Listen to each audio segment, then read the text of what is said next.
ہو خوش نصیب خواتین جن کو سرکار دو عالم صلی اللہ علیہ وآلہ وسلم سے شرف زوجیت حاصل ہے۔ ان میں سے ایک حضرت سیدہ جویریہ رضی اللہ تعالی عنہ بھی ہے۔ بسم اللہ الرحمن الرحیم۔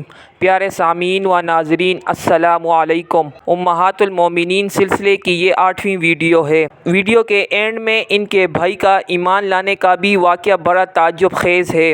آپ سے گزارش ہے کہ ویڈیو کے ساتھ جڑے رہے، ویڈیو کو آخر تک ضرور دیکھیے۔ ام المومنین حضرت جویریہ رضی اللہ تعالی عنہ آپ بنی مستلق کے سردار اعظم حارث بن ابو ذرار کی بیٹی ہیں۔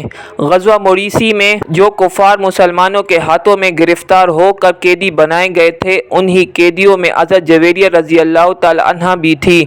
جب قیدیوں کو لونڈی بنا کر مجاہدین پر تقسیم کر دیا گیا تو حضرت جویریہ رضی اللہ تعالی عنہ حضرت ثابت بن قیس رضی اللہ تعالی عنہ کے حصے میں آئی۔ انہوں نے ان سے مخاطبت کر لی، یعنی یہ لکھ کر دے دیا کہ تم اتنی رقم مجھے دے دو تو میں تم کو آزاد کر دوں گا۔ حضرت جویریہ رضی اللہ تعالی عنہ بارگاہ رسالت میں حاضر ہوئی اور عرض کیا کہ یا رسول اللہ صلی اللہ علیہ وآلہ وسلم، میں اپنے قبیلے کے سردار اعظم حارث بن ابو ذرار کی بیٹی ہوں اور مسلمان ہو چکی ہوں۔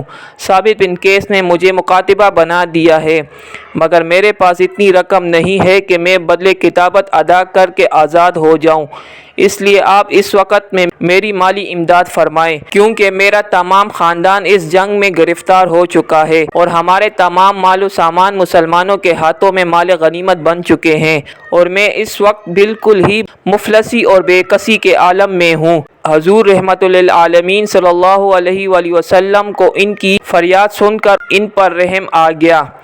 آپ صلی اللہ علیہ وآلہ وسلم نے ارشاد فرمایا کہ اگر میں اس سے بہتر سلوک تمہارے ساتھ کروں تو کیا تم اس کو منظور کر لو گی؟ انہوں نے پوچھا کہ یا رسول اللہ صلی اللہ علیہ وآلہ وسلم، آپ میرے ساتھ اس سے بہتر کیا سلوک فرمائیں گے؟ آپ نے فرمایا کہ میں یہ چاہتا ہوں کہ تمہاری بدلے کتابت کی تمام رقم میں خود تمہاری طرف سے ادا کر دوں اور پھر تم کو آزاد کر کے میں خود تم سے نکاح کر لوں تاکہ تمہارا خاندانی اعزاز و وقار برقرار رہ جائے۔ یہ سن کر حضرت جویریہ رضی اللہ تعالی عنہ کی شادمانی و مسرت کی کوئی انتہا نہ رہی۔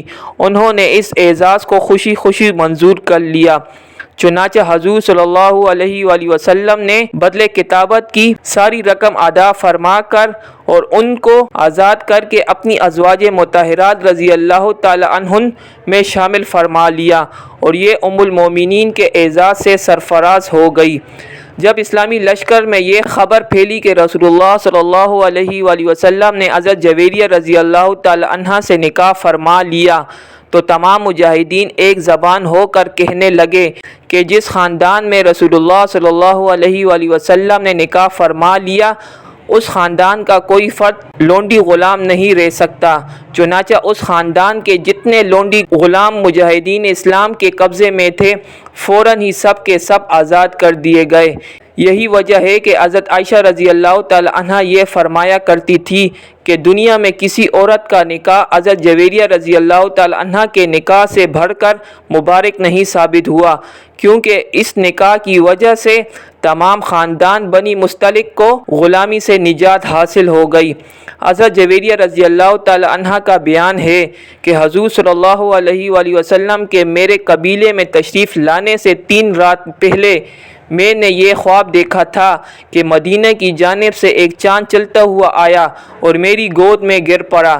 میں نے کسی سے اس خواب کا تذکرہ نہیں کیا، لیکن جب رسول اللہ صلی اللہ علیہ وآلہ وسلم نے مجھ سے نکاح فرما لیا تو میں نے سمجھ لیا کہ یہی اس خواب کی تعبیر ہے۔ ان کا اصل نام برہ یعنی نیکوکار تھا، لیکن چونکہ اس نام سے بزرگی اور بڑائی کا اظہار ہوتا تھا اس لیے آپ صلی اللہ علیہ وآلہ وسلم نے ان کا نام بدل کر جویریہ یعنی چھوٹی لڑکی رکھ دیا۔ یہ بہت ہی عبادت گزار عورت تھی۔ نماز فجر سے نماز چاشت تک ہمیشہ اپنے ورد و وظائف میں مشغول رہا کرتی تھی۔ حضرت جویریہ رضی اللہ تعالی عنہ کے 2 بھائی عمرو بن الحارث اور عبداللہ بن حارث اور ان کی ایک بہن عمرہ بنت حارث، یہ تینوں بھی مسلمان ہو کر شرف صحابیت سے سربلند ہوئے۔ ان کے بھائی عبداللہ بن حارث کے اسلام لانے کا واقعہ بہت ہی تعجب خیز بھی ہے اور دلچسپ بھی۔ یہ اپنی قوم کے قیدیوں کو چھڑانے کے لیے دربار رسالت میں حاضر ہوئے۔ ان کے ساتھ چند اونٹنیاں اور لونڈی تھی۔ انہوں نے ان سب کو ایک پہاڑ کی گھاٹی میں چھپا دیا اور تنہا بارگاہ رسالت میں حاضر ہوئے اور اسیران جنگ کی رہائی کے لیے درخواست پیش کی۔ حضور صلی اللہ علیہ وآلہ وسلم نے فرمایا کہ تم قیدیوں کے فدیے کے لیے کیا لائے ہو؟ انہوں نے کہا کہ میرے پاس تو کچھ بھی نہیں ہے۔ یہ سن کر آپ صلی اللہ علیہ وآلہ وسلم نے فرمایا کہ تمہاری ہو اونٹنیاں کیا ہوئی اور تمہاری ہو لونڈی کدھر گئی جسے تم فلاں گھاٹی میں چھپا کر آئے ہو؟